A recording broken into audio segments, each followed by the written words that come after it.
ગુજરાતમાં કોરોના કેસીસનો ખૂબ જ વધારો દિવસે ને દિવસે વધતો જાય છે, જેમાં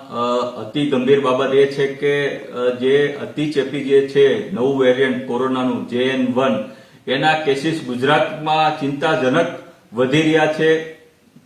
ખાસ કરીને ભારતમાં સૌથી પ્રથમ રાજ્ય ગુજરાત એવું છે જ્યાં અમદાવાદ અને ગાંધીનગરમાં આ નવા વેરિયન્ટના કેસીસમાં ચિંતાજનક વધારો થઈ રહ્યો છે. ત્યારે ગુજરાતનું જે આરોગ્ય તંત્ર છે તે ઘોર નિંદ્રામાં છે અને આગામી જે સમય જે છે એમાં ગુજરાત વાઇબ્રન્ટ સમિટ 2014 જ્યારે થઈ રહ્યું છે ત્યારે અનેક દેશોના વિદેશોના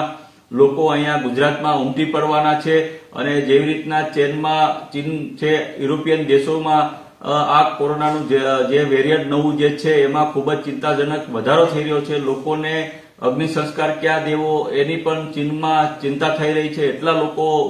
ટૂંકમાં મરી રહ્યા છે. ત્યારે ગુજરાત સરકારને મેં માનનીય મુખ્યમંત્રીશ્રીને લેટર લખી અને માંગણી પણ કરી છે કે ભાઈ આ તાત્કાલિક અસરથી ગુજરાતમાં જે જાન્યુઆરીમાં જે ગુજરાત સમિટ 2024 વાઇબ્રન્ટનું મળવા જઈ રહ્યું છે તેની ઉપર તાત્કાલિક રોક લગાવવામાં આવે અને આવનાર સમયમાં જે વિદેશથી લોકો આવી રહ્યા છે ગુજરાતમાં તેનું તાત્કાલિક સ્કેનિંગ કરવામાં આવે, એની આરોગ્યની તપાસ કરવામાં આવે તેવી માનનીય મુખ્યમંત્રી ભૂપેન્દ્રભાઈ પટેલને હું એક માંગણી કરું છું અને તાત્કાલિક અસરથી આ વાઇબ્રન્ટને સમિટને રોકવામાં આવે તેવી પણ ગુજરાતની જનતા વતી મારી એક લાગણી છે.